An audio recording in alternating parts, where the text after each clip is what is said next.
Mahendra tertawa, mengeluarkan sebuah mangkok tanah dan sebatang pisau belati yang tajam sekali dari balik baju yang melibat tubuhnya. Laki-laki hitam itu lalu berkata, "Nila Dewi, engkau tahu bahwa aku tidak akan membunuhnya, betapapun ingin aku menyedot habis darahnya melalui leher dengan jalan menggigit urat lehernya dan menyedot sampai tubuhnya kering. Betapa ingin aku membelah kepalanya dan makan otak serta sumsumnya untuk menambah tenaga. Akan tetapi aku ingat akan kebutuhanmu. Tidak, aku tidak akan membunuhnya, maka ku keluarkan pisau dan mangkok ini. Aku hanya akan mengambil darahnya semangkok untuk ku minum, dia tidak akan mati dan engkau masih akan dapat menikmatinya. Boleh bukan? Keparat kau! Iblis kau! Awas kalau sampai dia cacat." Nila Dewi mencaci maki. "Tenanglah, kekasihku. Aku akan mengerjakannya dengan hati-hati sekali agar dia tidak cacat. Aku hanya menginginkan semangkok darah dan sedikit sumsumnya. Kalau ku kerat sedikit punggungnya, ku keluarkan sumsum dari tulang punggung dan ku tadah darahnya, kemudian lukanya ku obati, dia tidak akan cacat, hehe. Jahanam sialan engkau." Nila Dewi memaki gemas, akan tetapi hatinya lega juga karena ia tahu bahwa Mahendra tidak akan membunuh Maya. Dapat dibayangkan betapa ngerinya hati Maya mendengar percakapan yang dilakukan dalam bahasa Hitan itu. Ia meronta-ronta seperti seekor kelinci, namun tak dapat melepaskan kedua tangannya. "Hehe. Merontalah kuat-kuat, anak manis, agar darahmu lebih cepat alirannya dan lebih hangat." Mahendra melangkah mendekati Maya dengan sikap seorang yang hendak menyembelih. Maya sudah memejamkan kedua matanya, maklum bahwa menjerit-jerit dan meronta-ronta tiada gunanya lagi. Siapa yang akan dapat menolongnya di dalam hutan ini? Tadi ia sudah menyaksikan kehebatan kedua orang manusia iblis itu, bahkan dia tadi bengong dan diam-diam kagum sekali melihat betapa laki-laki hitam itu memondong dia dan mengempit tubuh Nila Dewi lalu berlari terbang meninggalkan dusun memasuki hutan itu. "Biarlah aku mati," keluhnya dalam hati karena tidak melihat harapan lagi. "Siluman jahat, apa yang kau lakukan?" Tiba-tiba, entah dari mana datangnya, tahu-tahu berkelebat bayangan putih dan tak jauh dari situ berdiri seorang laki-laki setengah tua yang berpakaian seperti seorang sastrawan. Gerakannya demikian ringan sehingga ia muncul seperti setan.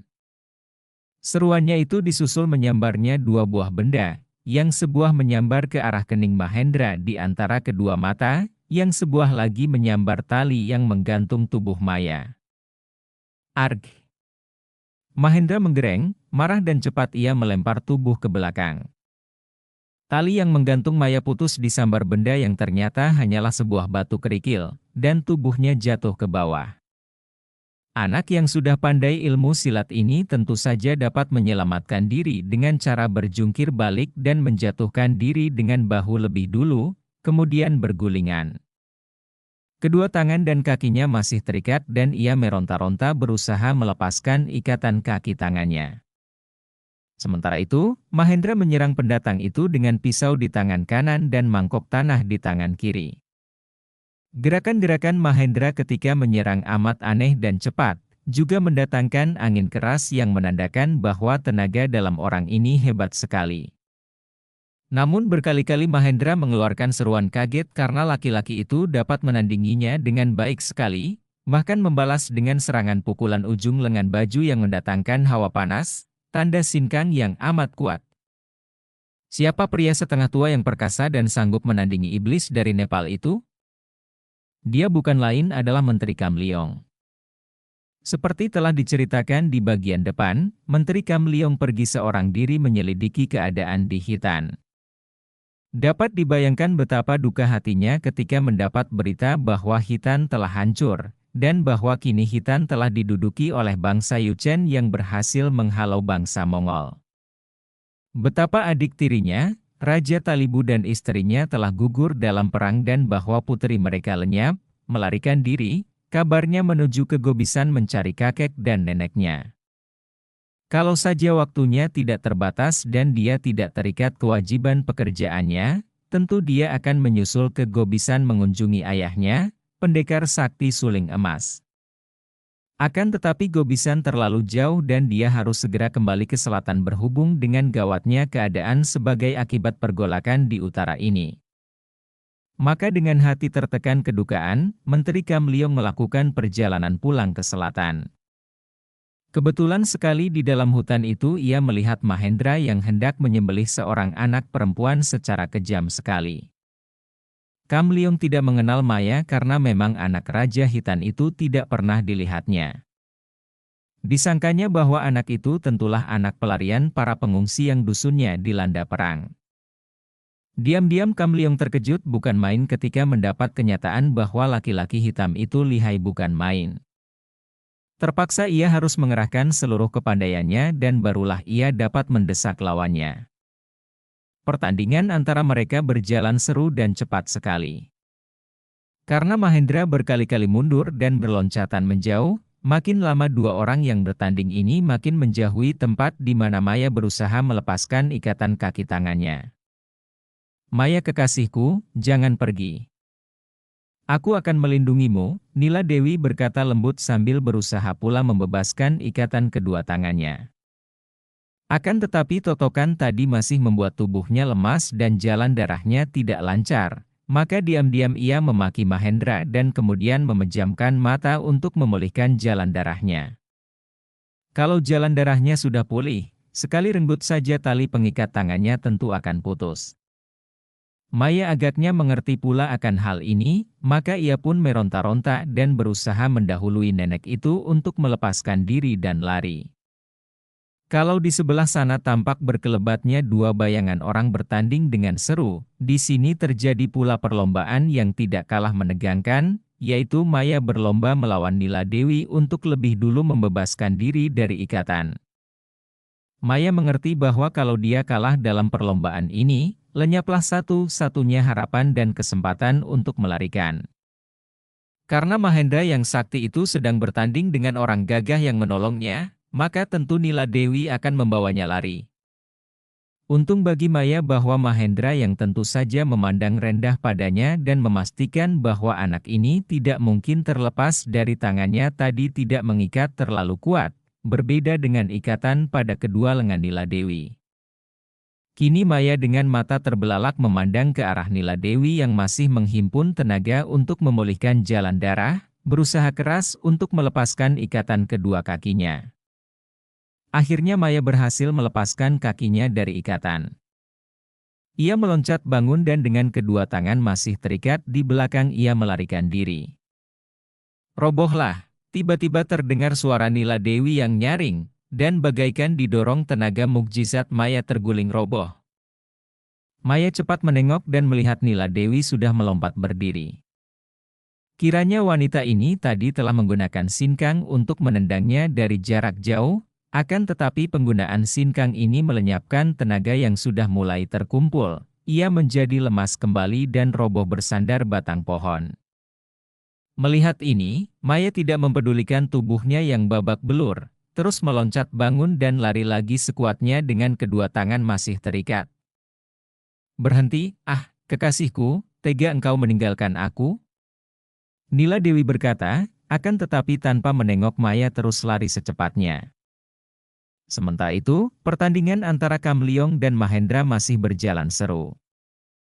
Berkali-kali pisau belati dan mangkok tanah menyambar. Namun selalu Kamliong dapat mengelak atau menangkis dengan kepretan ujung lengan bajunya.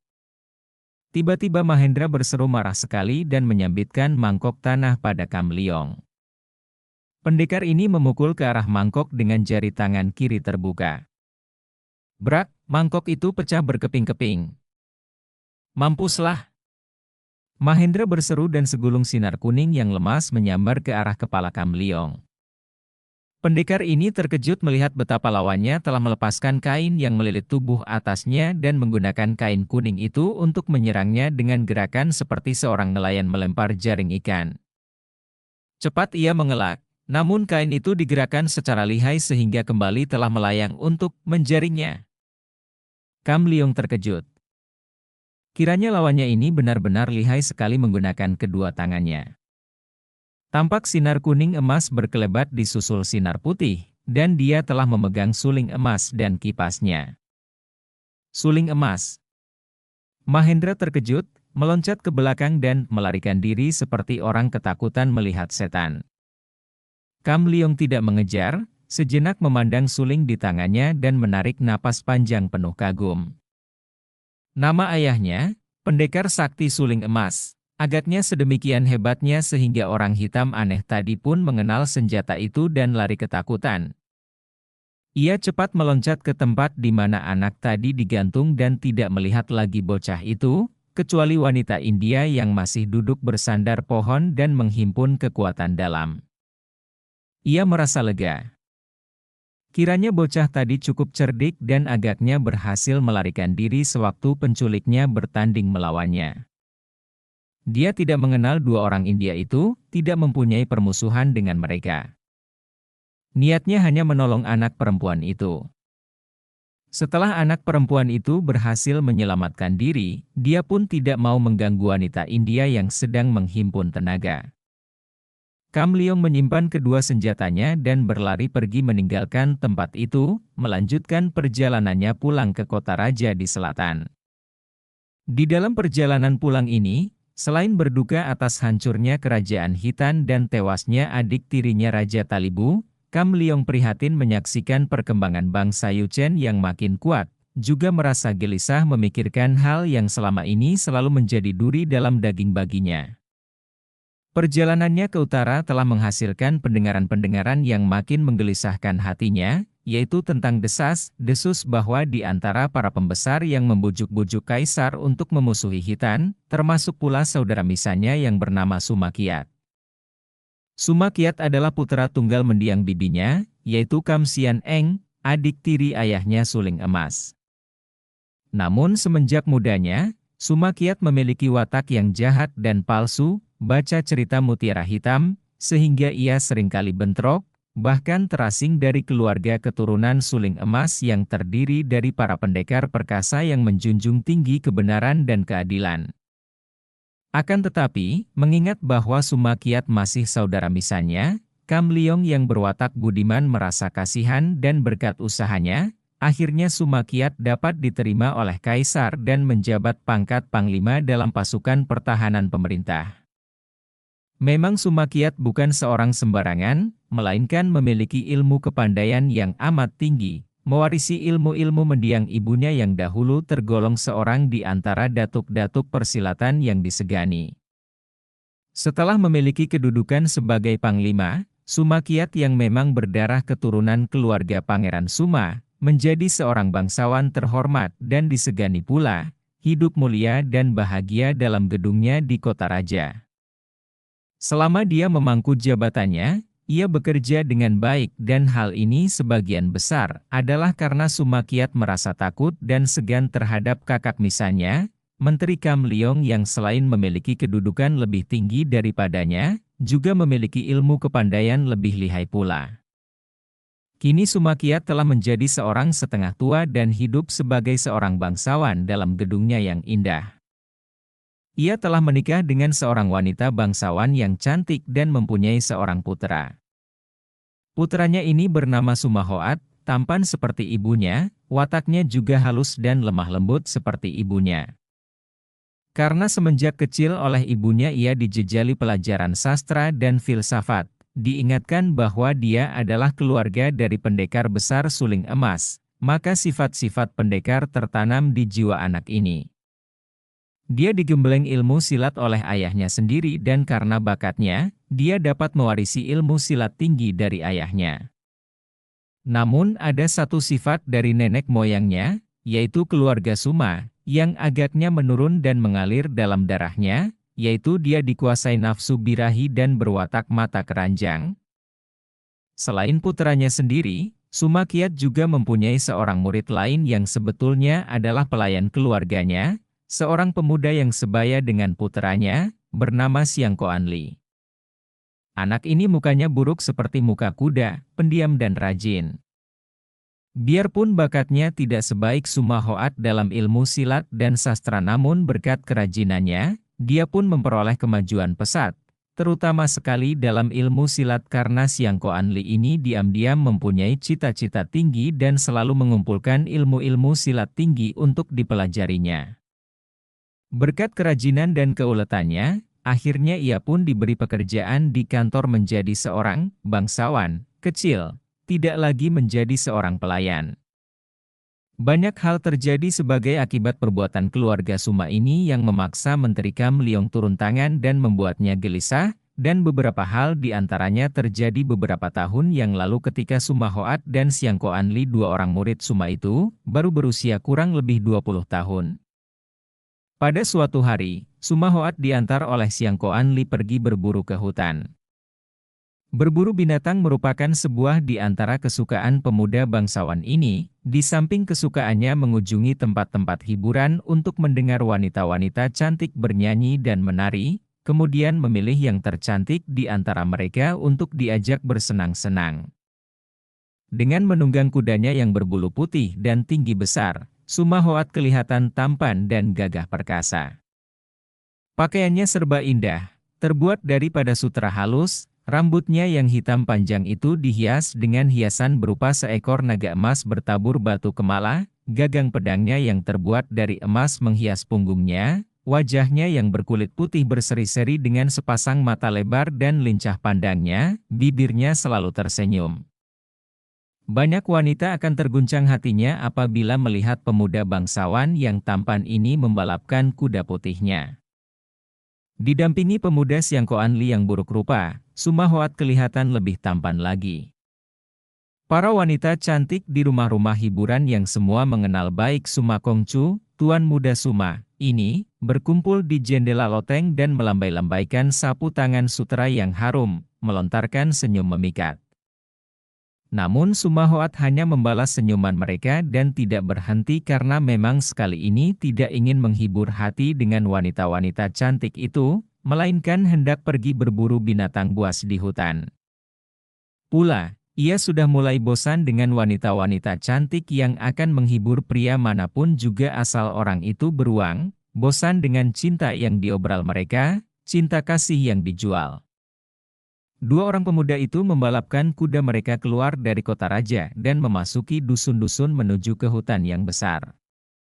Di sebuah dusun mereka mendengar keluh kesah rakyat tentang gangguan seekor harimau besar yang sudah banyak mencuri kambing dan kerbau penduduk, bahkan telah membunuh dua orang anak kecil. Mendengar ini bangkit semangat Suma Hoat untuk membunuh harimau itu.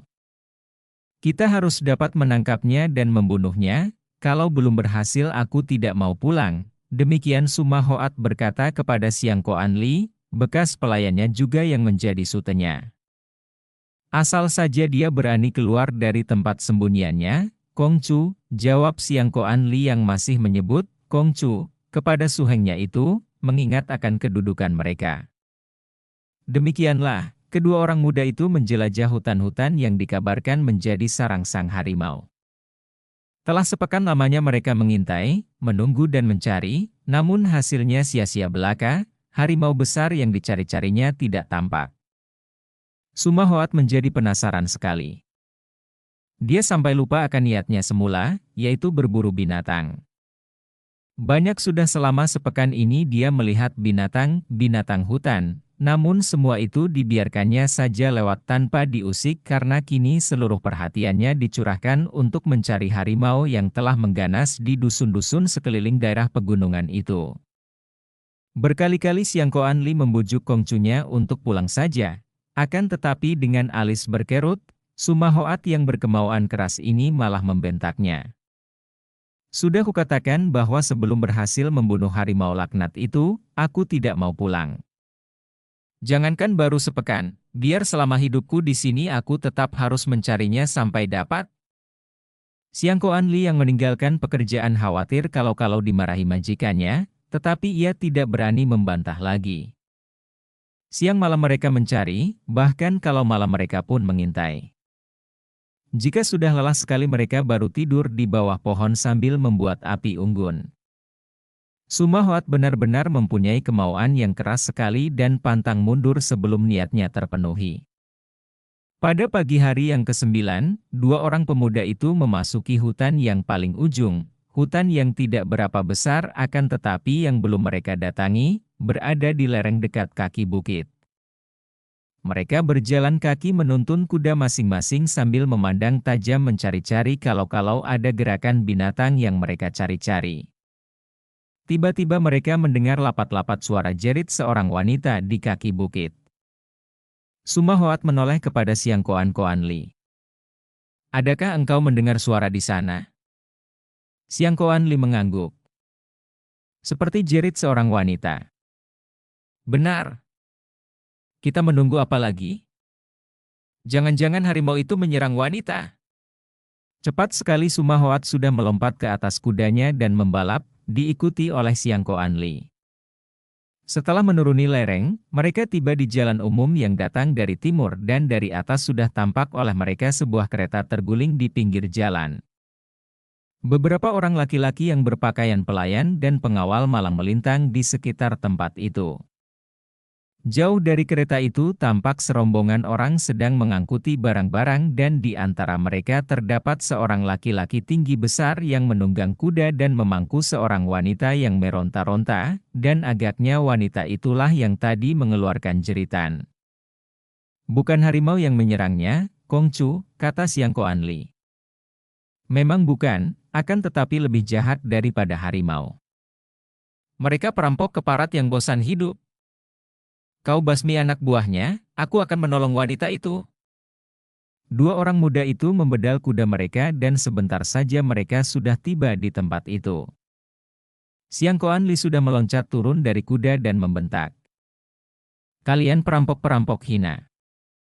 Tahan dulu." Para anak buah perampok yang sedang tertawa-tawa mengangkuti beberapa peti berisi barang-barang berharga seperti perhiasan-perhiasan dan sutera gulungan berkayu-kayu menjadi marah ketika melihat Siang Koan Li, seorang pemuda yang masih hijau dan kelihatannya tidak menakutkan itu. Jumlah mereka ada 9 orang, tentu saja mereka tidak takut.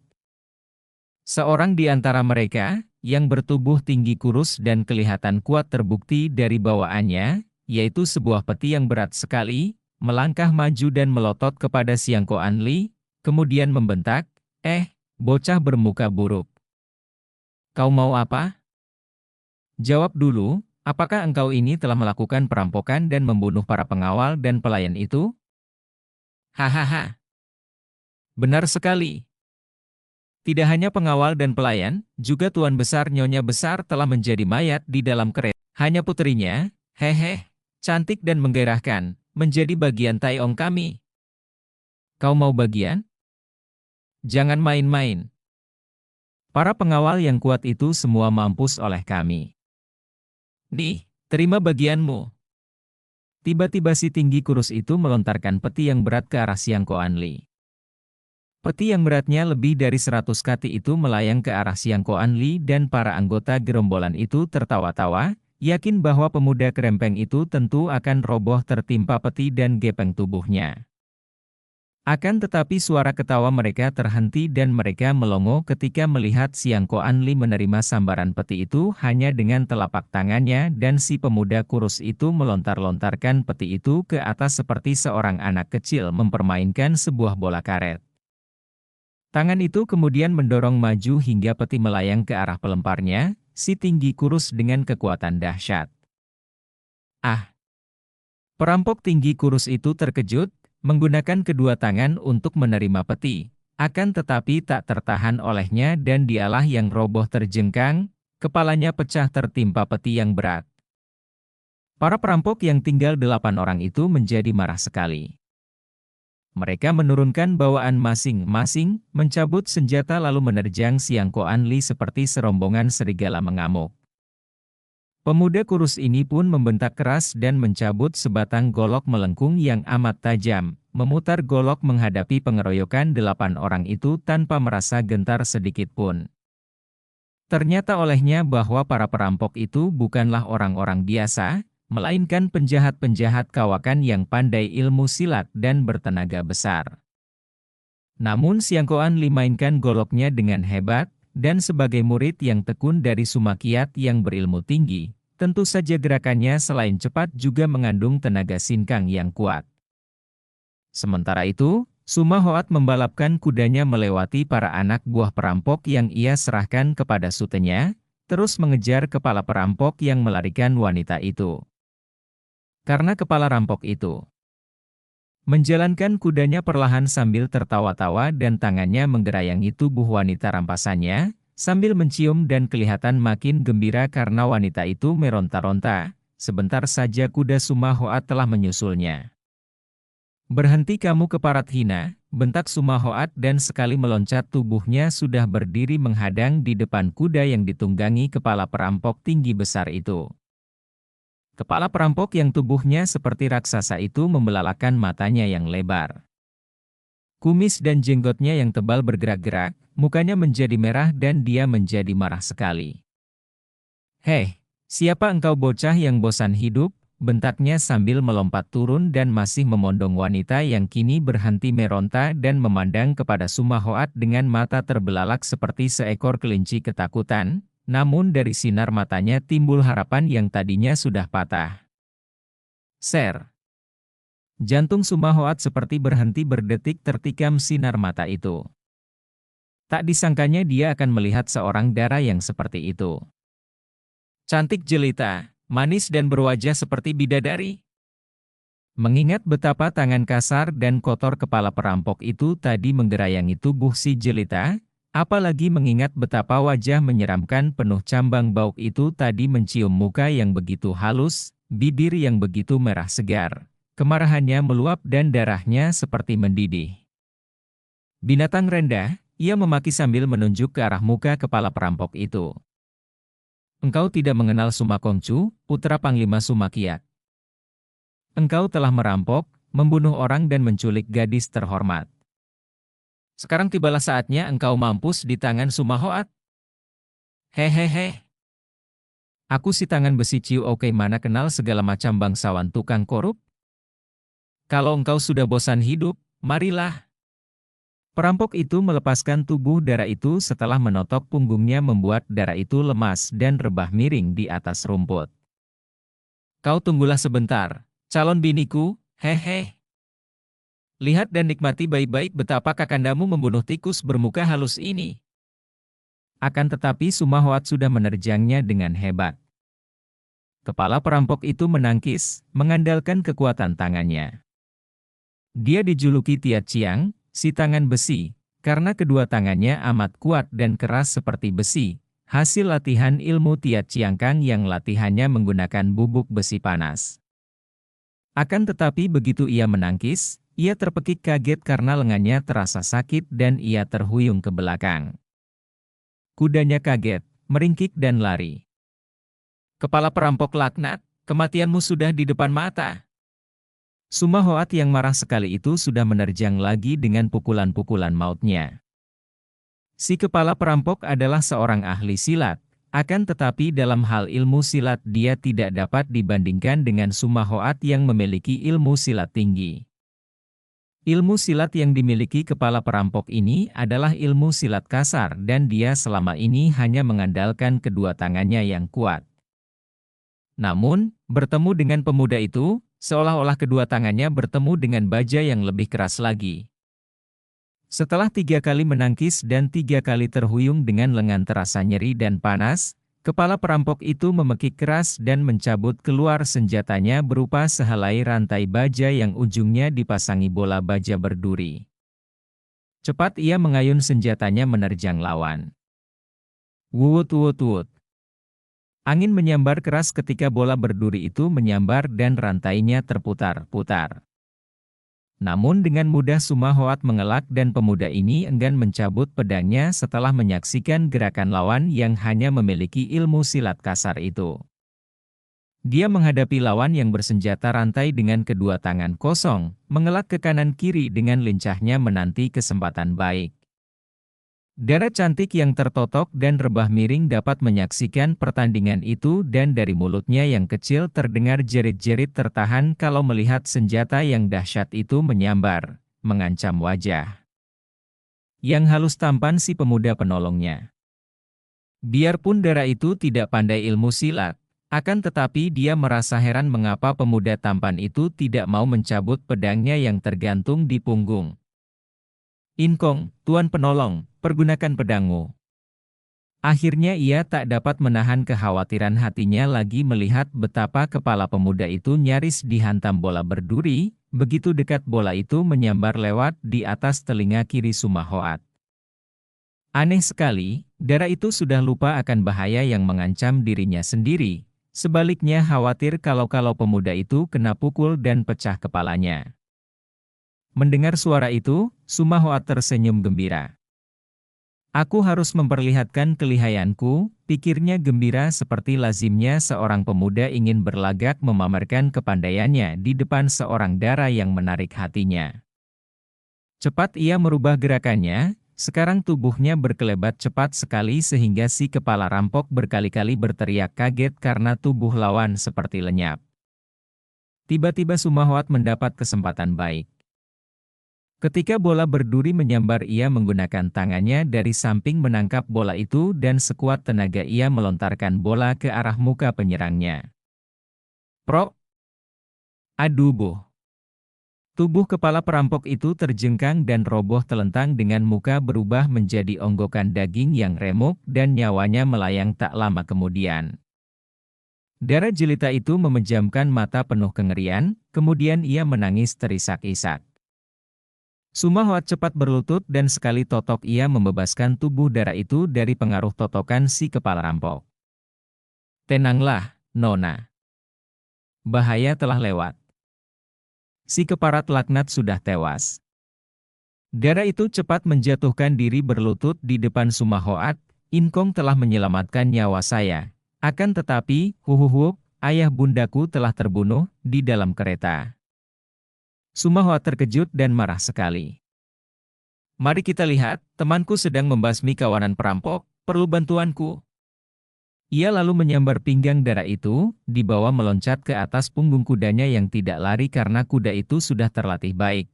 Kemudian membalapkan kudanya ke arah pertempuran yang masih berlangsung dekat kereta. Ternyata bahwa Siang Koan Li dengan mudah telah merobohkan 3 orang pengeroyok dengan goloknya dan kini yang 5 orang masih mengeroyoknya mati-matian. Melihat ini Sumahoat sambil memeluk pinggang Dara itu dengan lengan kiri, mencabut pedang dengan tangan kanan, kudanya menyerbu, pedangnya berkelebat dan terdengarlah pekik-pekik kesakitan dan 4 orang perampok roboh dan tewas. Siang Koan Li berhasil merobohkan perampok terakhir dan Sumahoat setelah menyimpan pedangnya lalu menurunkan tubuh Dara itu. Sambil terisak-isak Dara itu berlari ke arah kereta yang rebah miring, membuka pintunya dan menjerit-jerit memanggil ayah bundanya. Sumahoat meloncat dekat kereta. Cepat ia mengeluarkan tubuh seorang setengah tua yang terluka dadanya. Orang itu masih hidup dan cepat pemuda ini mengeluarkan obat luka yang merah warnanya, mengobati luka itu dan membalutnya. Ayah Dara itu masih hidup biarpun terluka parah. Akan tetapi ibunya telah tewas karena tusukan pedang yang menembus jantungnya. Terima kasih. Kongcu, saya Ciok Hun menghaturkan terima kasih kepadamu. Paman hendak pergi kemanakah? Sumahoat bertanya, hatinya seperti ditusuk-tusuk karena kasihan melihat Dara itu menjerit-jerit memeluki mayat ibunya. Dengan suara tersendat-sendat laki-laki itu bercerita. Dia tinggal di dusun Kui Bun An, tak jauh dari kota raja. Mereka, suami istri itu, hendak mengantarkan anak Dara mereka yang bernama Ciok Kim Hua, yang hendak dijodohkan dengan putra bangsawan Tio di kota raja. Karena itulah maka mereka berkereta membawa barang-barang berharga, dikawal oleh pasukan bangsawan Tio yang menjemput mereka dan yang terbunuh semua oleh para perampok. Siang Koan Li, kau cepat antarkan Paman Ciok dan barang-barang serta jenazah ini ke kota raja. Biar aku yang mengawal Ciok Siocia, kata Sumahoat. Siang Koan Li mengangguk, maklum bahwa keadaan orang yang terluka perlu perawatan dengan cepat dan bahwa kalau si Nona ikut dalam kereta, tentu Nona itu akan berduka sekali menyaksikan jenazah ibunya. Maka ia lalu mengumpulkan barang-barang yang berceceran, dimasukkan barang-barang itu ke dalam kereta, kemudian ia mengikat kudanya di depan 2 ekor kuda penarik kereta dan membalapkan kereta ke kota raja. Mari, Nona. Kau akan kukawal ke kota raja dan jangan khawatir, aku akan melindungimu dengan seluruh jiwa ragaku. Ucapan ini membuat wajah si Dara jelita menjadi merah, akan tetapi kedukaannya terlalu besar sehingga mengurangi rasa kegembiraan aneh yang menyelinap di rongga dadanya ketika ia duduk atas panggung kuda, di depan pemuda tampan yang telah menolongnya itu. Selama hidupnya, baru pertama kali itu Sumahoat mengalami hal yang aneh dalam hatinya. Jantungnya berdebar luar biasa sekali. Rasa girang yang amat besar menyelimuti hatinya, dan di balik rasa girang ini terselip rasa sakit di hatinya karena Dara ini hendak dikawinkan dengan orang lain. Kekecewaan yang amat keras dan aneh. Mengapa dia menjadi begini? Tak dapat disangkal bahwa dia selalu tertarik oleh wajah cantik jelita, akan tetapi selamanya dia tidak pernah menginginkan wanita yang menjadi milik orang lain. Sumahoat, kau ini mengapakah? Berulang-ulang ia bertanya kepada dirinya sendiri. Tak terasa lagi ia menjalankan kudanya perlahan karena dia tidak ingin cepat tiba di kota raja, tidak ingin dirampas kenikmatan dan kebahagiaan hatinya duduk berdua di atas kuda bersama Dara yang bernama Ciok Kim Hua ini. Kereta yang dibalapkan Siang Koan Li sudah jauh sekali dan sudah tidak tampak, juga tidak terdengar derap kaki kuda dan roda kereta. Sumahoat tak dapat menahan getaran hatinya dan ia bertanya halus, "Nona?" Ia meragu dan tidak melanjutkan kata-katanya. Dara itu menanti sebentar. Karena lama pemuda itu tidak melanjutkan, dia menoleh dan berkata, "Ada apakah, Inkong?" Sumahoat memejamkan mata karena tidak kuat menyaksikan wajah yang begitu dekat dengannya, mencium bau harum yang keluar dari rambut dan muka Dara itu. "Kenapa, Inkong?" tanya Kim Hua yang terheran-heran melihat pemuda itu memejamkan mata. "Jadi, Nona akan menikah dengan pemuda keluarga Tio." Wajah itu tiba-tiba menjadi merah sekali dan cepat dipalingkan tidak berani menentang pandang mata Sumahoat. Sampai lama Nona itu tidak menjawab dan Sumahoat merasa betapa tubuh di depannya itu gemetar. Akhirnya terdengar Nona itu menjawab lirih. "Bu, bukan pemuda, melainkan seorang duda tua, adik dari Tio Taijin." Sumahoat mengangkat alisnya dan membelalakan matanya. "Seorang duda tua?" Dara itu mengangguk dan menarik napas panjang. "Kenapa engkau mau, Nona?" Kim Hua mengangkat muka memandang. "Bagaimana saya dapat menolak kehendak orang tua, Inkong? Yang melamar adalah Tio Taijin, untuk adiknya yang sudah mempunyai belasan orang anak dan yang telah mempunyai banyak selir pula. Bagaimana saya dapat menolak?" Kalimat terakhir itu mengandung isak dan Kim Hua menundukkan muka, kelihatan berduka sekali. "Ah, kasihan engkau, Nona. Seorang darah semuda Nona, cantik jelita, dipaksa menikah dengan seorang bandot tua." Sumahoat merasa penasaran sekali dan mendengar ucapan Sumahoat, Kim Hua terisak, isak menangis sesenggukan. Sumahoat merasa makin kasihan. Dengan gerakan halus ia menyentuh pundak yang bergoyang-goyang itu dan berkata, "Jangan menangis, Nona, dan jangan berputus asa.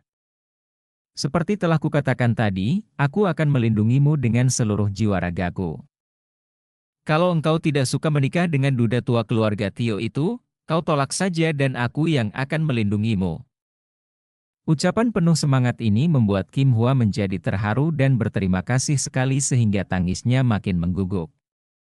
Ketika Sumahoat menghiburnya dengan mengelus rambut kepalanya yang hitam panjang dan halus, Kim Hua terseduh dan merebahkan kepalanya di atas dada Sumahoat. Sampai lama mereka berada dalam keadaan seperti itu, tanpa kata-kata namun keduanya yakin apa yang terjadi dengan perasaan hati masing-masing. Kuda yang mereka tunggangi berjalan perlahan seenaknya, agaknya tidak mau mengganggu majikannya yang sedang dilanda asmara. Jari-jari tangan Sumahoat yang mengelus-elus rambut itu seolah-olah mengeluarkan getaran yang membuat Kim Hua memejamkan mata dengan sepasang pipinya yang menjadi kemerahan.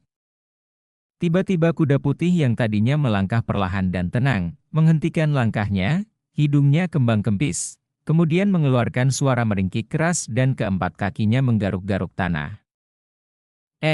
Pek Ma, kuda putih, ada apakah? Sumahoat yang sedang diterbangkan ke angkasa kemesraan itu terkejut, melepaskan belayan tangannya pada rambut Kim Hua dan cepat menyambar kendali untuk menguasai kudanya. Sebagai jawaban, tiba-tiba terdengar suara gerengan yang menggetarkan hutan itu, gerengan seekor harimau yang berada di dalam gerombolan semak dan yang kini keluar sambil memandang ke arah kuda. Celaka, Inkong! Kim Hua menjerit penuh kengerian dan kedua lengannya otomatis merangkul pinggang pemuda itu, tubuhnya gemetar. Tenanglah, Nona. Aku memang sedang mencari-cari harimau itu. Mari kita turun dan kau tunggu saja di sini sampai aku selesai membunuh pengganggu dusun-dusun ini. Tanpa menanti jawaban, Sumahoat sudah memondong tubuh Kim Hua turun dari atas punggung kuda putih yang juga berdiri menggigil ketakutan.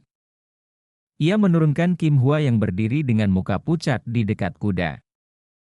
Mata gadis ini terbelalak memandang ke arah harimau yang besarnya luar biasa dan kepada penolongnya yang kini melangkah maju menghampiri harimau dengan senyum tenang di wajahnya yang tampan. Sumahoat memandang harimau yang dihampirinya itu penuh kagum. Pantas saja penduduk dusun tidak berdaya menghadapi pengganggu ini.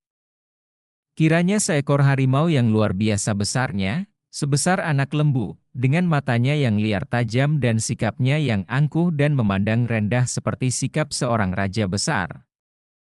Inkong, pedangmu, gunakan pedangmu. Terdengar suara Kim Hua gemetar penuh kekhawatiran. Dara ini melihat betapa penolongnya itu sudah dekat sekali dengan harimau akan tetapi masih saja bertangan kosong. Hanya orang gila saja yang melawan harimau sebesar itu dengan tangan kosong, pikirnya. Karena kekhawatirannya, maka ia memaksa diri memperingatkan. Mendengar ini Sumahoat menoleh dan tersenyum. Kim Hua Moi, jangan khawatir. Dia ini bagiku hanyalah seekor kucing. Awas, Inkong. Kim Hua menjerit. Akan tetapi tanpa diperingatkan juga, telinga Sumahoat yang terlatih sudah mendengar gerakan harimau itu dan dengan mudah saja ia menggerakkan tubuh ke kiri mengelak dari tubrukan dahsyat itu. Akan tetapi harimau itu benar-benar berbeda dengan harimau-harimau biasa yang pernah ditangkap dan dibunuh. Sumahoat dengan tangan kosong. Begitu tubrukannya luput dan kakinya menyentuh tanah, tubuh harimau itu sudah membalik dengan cepat sekali. Kedua kaki depan mencakar dari kanan kiri dan kaki belakangnya menggenjot tanah sehingga tubuhnya kembali sudah menerkam ke arah Sumahoat. Inkong. Suara jerit Kim Hua mengandung isak. Sumahoat terkejut dan kagum menyaksikan ketangkasan dan kecepatan harimau yang amat besar itu. Timbul rasa sayangnya dan ia hendak mengambil kulit binatang besar ini tanpa cacat. Ketika tubuh yang menubruknya itu melayang ke arahnya, ia cepat menyusup ke bawah perut harimau sehingga kembali tubrukan itu luput dan sebelum harimau dapat membalik, Sumahoat telah menangkap ekornya yang panjang, mengerahkan tenaga dan tubuh harimau itu terangkat dan diputar-putar di atas kepalanya. Harimau meronta-ronta dan menggereng-gereng berusaha mencakar atau menggigit tangan kuat yang memegangi ekornya. Penglihatan itu mengerikan dan menegangkan sekali. Inkong, kembali Kim Hua menjerit dan menutupi muka dengan kedua tangan, tidak tahan melihat perkelahian itu karena ia tidak mau melihat tubuh penolongnya dicakar atau digigit sampai pecah-pecah kulitnya dan berlumuran darahnya. Hal itu tentu akan terjadi karena penolongnya itu terlampau berani, tidak mau menggunakan pedang membunuh binatang yang demikian besar dan kuatnya. Sumahoat melepaskan ekor yang dipegangnya. Tubuh harimau terlempar ke atas dan terbanting jatuh ke atas tanah. Biasanya, harimau yang terbanting seperti ini tentu akan pingsan dan menjadi lemah, maka Sumahoat tersenyum-senyum menghampiri Kim Hua dan berkata, "Jangan khawatir, dia." Inkong. Kim Hua menjerit dan mukanya menjadi pucat sekali karena harimau yang terbanting itu tiba-tiba sudah meloncat dan menerkam ke punggung Sumahoat. Saat itu perhatian Sumahoat sedang tertuju kepada Kim Hua, maka gerakannya mengelak agak terlambat dan kaki depan kiri harimau itu masih menampar pundaknya sehingga tubuhnya terpelanting. Harimau itu menggereng marah dan menubruk tubuh lawan yang sudah jatuh itu. Inkong. Jeritan Kim Hua sekali ini lemah sekali dan ia sudah terkulai, lemas dan roboh pingsan di atas tanah. Sumahoat dapat melihat keadaan darah yang membuatnya tergila-gila itu, maka timbul kemarahannya. Ketika harimau menerkamnya, ia menyambut dengan sebuah tendangan yang mengenai perut harimau sehingga binatang itu terpental ke samping. Sebelum harimau itu sempat menyerangnya kembali, Sumahoat sudah melompat ke atas punggungnya. Harimau itu marah, meloncat-loncat, bergulingan, akan tetapi Sumahoat tetap di atas punggungnya, kemudian jari tangannya bergerak ke depan. Cerap! Harimau mengeluarkan suara gerengan dahsyat dan darah bercucuran dari kedua matanya yang sudah berlubang. Sumahoat melompat turun ketika harimau yang menjadi buta matanya itu menerjang ke depan secara ngawur. Binatang itu menjadi seperti gila saking nyeri dan bingungnya, mukanya dicakarinya sendiri, menggereng-gereng, kemudian meloncat ke depan sekuat tenaga. Des! Kepala harimau itu menubruk batu besar, pecah seketika dan tubuhnya berkelojotan dalam sekarat. Sumahoat tidak mempedulikan lagi bangkai harimau itu dan cepat ia lari menghampiri tubuh Kim Hua yang menggeletak pingsan di atas tanah. Kim Hua! Ia memanggil dan mengguncang-guncang pundak darah itu, namun Kim Hua tidak menjawab dan tubuhnya lemas. Ketika Sumahoat meraba dahinya, ternyata dahi itu panas. Tahulah dia bahwa kegelisahan dan ketakutan membuat darah itu pingsan dan ada bahaya dia akan terserang demam. Cepat ia pergi meninggalkan gadis yang pingsan itu untuk mencari air. Dalam keadaan seperti itu, air dingin amat penting untuk membasmi panas di kepala dan dahinya. Ia harus pergi agak jauh juga untuk mencari air di sebuah anak sungai. Selagi ia bingung karena tidak membawa tempat air, kemudian melepas jubahnya dan mencelupkan jubah ke dalam air dingin, tiba-tiba terdengar kudanya meringkik keras disusul jerit Kim Hua. "Hua Moi!" Sumahoat berteriak, menyelipkan jubah basah di punggungnya lalu ia melompat dan berlari cepat ke tempat gadis itu ditinggalkan. Betapa kagetnya ketika ia melihat kuda putihnya sudah lari dan Kim Hua sudah berdiri dan terbelalak ketakutan memandang ke arah seekor harimau besar yang berdiri dekat sekali di depan darah itu. Sumahoat kaget dan heran ketika mengerling ke arah bangkai harimau yang masih berada di tempat tadi. Tahulah dia bahwa harimau besar kedua ini adalah harimau betina. Kiranya ada 2 ekor harimau, sepasang binatang buas yang amat besar yang telah mengganggu dusun. Tiba-tiba gadis itu menjerit dan hendak lari, akan tetapi harimau menerkam ke depan dan darah itu roboh telentang. "Hua Moi!" Dengan beberapa kali loncatan saja Sumahoat sudah tiba di situ, disambarnya ekor harimau dan direnggutnya binatang itu terlepas dari tubuh Kim Hua. Breet! Baju Kim Hua terbawa oleh cakar harimau dan tampak sedikit darah di dada yang putih mulus itu. Sumahoat yang merasa khawatir dan marah sekali mencabut pedang dan tampak sinar berkelebat disusul muncratnya darah dari leher harimau yang hampir putus terbabat pedang. Kim Hua! Sumahoat cepat berlutut di dekat Kim Hua. Darah itu merintih dan membuka matanya. Ketika melihat bahwa yang mencuci luka kecil di dadanya dengan jubah basah adalah pemuda penolongnya, ia mengeluarkan jerit tertahan dan menangis. "Diamlah, Moi Moi, diamlah manis, syukur bahwa engkau hanya terluka kecil saja, tergores cakar harimau laknat." Sumahoat telah menaruh obat bubuk ke atas luka kecil itu. Darah telah berhenti dan kini, seperti tak disadarinya, jari tangannya mengelus kulit di seputar luka. Matanya tak pernah berkedip memandang wajah itu, dada yang terbuka itu, leher itu dan ia terpesona. Kim Hua tadinya memejamkan matanya, kemudian kesadarannya kembali dan mulailah dia merasa betapa dadanya tak tertutup lagi, betapa tangan yang hangat menggetar-getar itu mengelus-elus dan membelainya. Ia membuka matanya perlahan, melihat wajah yang tampan, mata yang penuh kemesraan itu memandangnya, dada yang bidang itu pun tak berbaju karena bajunya tadi dipakai mencuci lukanya. Perasaan aneh dan mesra memenuhi rongga dada Kim Hua. Seperti disentakan ia menangkap tangan yang mengelus dadanya, membawanya ke depan hidung dan mulut, menciumi tangan pemuda yang telah 2 kali menyelamatkan nyawanya. Moi moi. Suma Hoa tak dapat menahan getaran hatinya dan ia menjatuhkan mukanya ke atas dada itu. Koko. Kim Hua terisak, memeluk kepala itu, lalu perlahan menarik kepala itu sehingga dekat. Dengan sinar mata yang mengeluarkan seluruh perasaan hati mereka, dengan napas terengah yang saling meniup muka mereka, kemudian 2 muka yang sama eloknya itu saling mendekat, 2 pasang lengan saling rangkul, saling mendekap. Moi moi. Koko.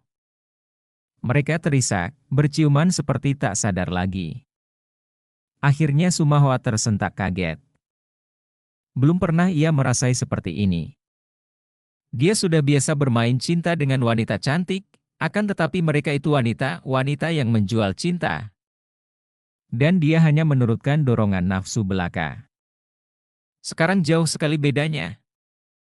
Di samping nafsu yang bergolak dan menindih membakar seluruh urat syaraf di tubuhnya, terdapat perasaan lain. Dia tidak ingin menyusahkan Kim Hua, dia tidak ingin mengganggu darah ini, dia menaruh kasihan dan kesayangan yang luar biasa. Dia rela mati untuk kebahagiaan darah ini. Sungguh bedanya seperti bumi dengan langit dibandingkan dengan wanita-wanita yang biasa dicintanya. Belayan jari tangan wanita ini pada pipinya, tengkuknya, dadanya, balasan ciumannya begitu lembut dan mesra dan ia merasakan cinta kasih yang murni di balik kemesraan ini, membuat ia terharu sekali dan ketika ia mengangkat muka memandang wajah yang cantik itu, kedua mata Suma Hoa menjadi basah. Juga ia melihat Kim Hua menitikkan air mata yang berlinangan seperti butiran-butiran mutiara, namun mulut yang merah dan panas itu tersenyum, malu-malu dan mesra. 2 pasang mata berpandangan, bertanya-tanya dan saling menjawab.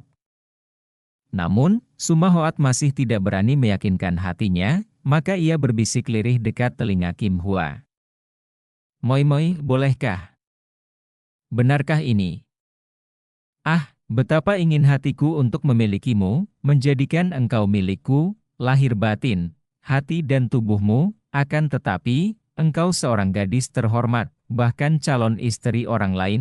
Ah, moi moi, katakanlah, betapa besar pun cintaku, betapa besar pun hasrat hatiku memilikimu sehingga kalau tidak terpenuhi aku akan mati merana.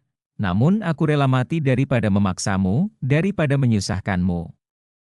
Moi moi, jawablah, bolehkah aku? Suara Suma Hoa mengandung isak, bercampur rintihan hatinya dan 2 titik air mata membasahi pipinya. Kim Hua tersenyum, senyum penuh pengertian yang hanya dimiliki seorang wanita yang mencinta, senyum yang hanya dimiliki seorang ibu terhadap anaknya, walaupun air matanya sendiri menetes-netes. Darah itu kemudian mengangkat kedua tangannya, mengusap 2 titik air mata dari pipi Suma Hoa, kemudian kedua lengan itu merangkul leher, mulutnya berbisik lirih sekali. Suma Koko, aku rela menyerahkan jiwa ragaku kepadamu, biarlah aku menikmati kebahagiaan sehari ini bersama orang yang kucinta sepenuh hatiku, sebelum aku memasuki neraka bersama laki-laki pilihan orang tuaku. Koko, cintailah aku menyerah, serela-relanya demi Tuhan. Moi moi. Suma Hoa memeluk dan mendekap, kemesraan hatinya meluap. Koko. Kim Hua terengah menjerit dan merintih, rintih kebahagiaan yang selama hidupnya takkan terlupa oleh Suma Hoa. Dengan penuh kemesraan, dengan nafsu yang terkendalikan oleh cinta murni, dengan pandang mata penuh kagum dan hormat, dengan landasan hati ingin saling membahagiakan orang yang dicintanya, 2 orang muda itu berlangen asmara, berenang di lautan cinta yang memabokkan, dibuai dan dipermainkan gelombang-gelombang getaran hati dan perasaan. Sehari semalam mereka lupa diri, yang teringat hanyalah orang yang dicintanya, yang tak pernah terpisah sekejap mata pun, saling mencurahkan perasaan kasih sayang semesra mungkin. Dalam keadaan seperti itu, bagi mereka berdua yang ada hanyalah cinta kasih di antara mereka. Kalau sudah saling mencinta, kalau dunia ini terasa kosong dan yang ada hanya mereka berdua, kalau bagi mereka tidak ada urusan lain di dunia ini kecuali peluapan asmara, apalagikah yang dapat mereka ingat? Sungguh patut dikasihani kedua orang muda ini. Semenjak kecil, Sumahoat melihat betapa ayahnya mengumpulkan wanita-wanita cantik, betapa ayahnya selalu mengejar kesenangan dengan selir-selirnya yang muda-muda dan cantik-cantik. Seringkali bahkan dia tanpa sengaja menyaksikan ayahnya bermesra-mesraan dengan beberapa orang selir di dalam taman atau di dalam kamar. Sifat ayahnya yang gila bercinta dengan selir-selir muda ini tanpa disadari membentuk watak di dalam jiwanya, watak seorang pria yang haus akan cinta. Sebagai putra bangsawan yang tampan dan kaya, banyaklah wanita yang menggodanya dan semenjak berusia 16 tahun, Sumahoat sudah mencari-cari dan mengejar-ngejar cinta. Namun apa yang didapatnya di dalam tubuh dan hati wanita-wanita cantik yang penuh gairah menyusup ke dalam pelukannya? Cinta palsu belaka? Cinta harta dan cinta nafsu. Wanita-wanita itu sudah tidak mengenal cinta murni lagi, cinta yang membuat seseorang tak ingin lagi berpisah, ingin hidup bersama selamanya, menempuh hidup berdua, suka sama dinikmati, duka sama diderita. Kini, bertemu dengan Kim Hua, dia menemukan cinta kasih yang murni, maka tidaklah mengherankan apabila dia terpesona dan lupa diri, lupa segala. Yang teringat hanyalah bahwa Dara yang menyerahkan jiwa raga demikian ikhlas dan mesra adalah wanita yang harus disayangnya, dihormatinya, dibelanya sampai mati. Adapun Kim Hua adalah seorang Dara yang selama hidupnya belum pernah mengenal cinta, belum pernah berdekatan dengan pria kecuali dengan ayahnya. Namun sebagai seorang Dara terpelajar, dia maklum apa artinya dijodohkan dengan seorang duda tua yang kaya raya. Dia seolah-olah dijual seperti seekor kucing atau anjing saja, sebuah benda yang mahal. Dia maklum bahwa dia akan berkorban perasaan selama hidupnya, hal yang membuat ia berduka dan putus asa. Kalau tidak demi bakti kepada ayah bundanya, ingin dia membunuh diri saja daripada setiap saat menderita batin, harus menurut dan tunduk dirinya dijadikan benda permainan seorang pria yang sama sekali tidak dicintanya. Kini bertemu dengan Sumahoat yang menolong keselamatan nyawanya, yang begitu jumpa telah merebut hatinya, telah menimbulkan cinta kasihnya, kemudian terdorong oleh keadaan yang membangkitkan dorongan dan rangsangan nafsu birahi, menggolakan darah muda, tidaklah mengherankan apabila ia menyerahkan diri bulat-bulat. Penuh kerelaan dan kemesraan yang timbul dari keputusasaan akan dikawinkan laki-laki tua yang tak dicintanya. Memang patut dikasihani mereka ini. Di dalam amukan badai asmara yang memiliki kekuatan tak tertandingi di seluruh alam ini, keduanya lupa sama sekali bahwa kehidupan manusia sudah tidak bebas lagi sehingga mengakibatkan cinta kasih pun tidak bebas lagi. Manusia telah menciptakan hukum-hukum sehingga kehidupan manusia seolah-olah terselimuti oleh segala macam hukum.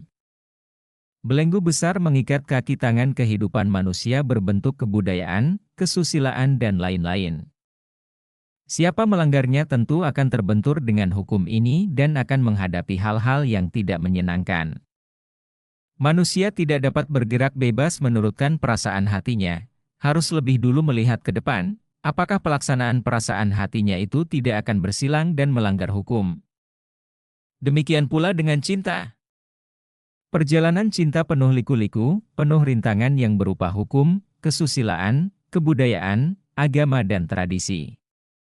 Manusia di zaman sekarang tidak bisa hidup menurutkan cinta dan pelaksanaannya tanpa mempedulikan semua itu. Akan terbentur dan gagal. Dalam segala hal, juga dalam cinta, manusia harus mempergunakan perhitungan, bukan memperhitungkan untung rugi, melainkan memperhitungkan baik buruknya, terutama menjenguk masa depan.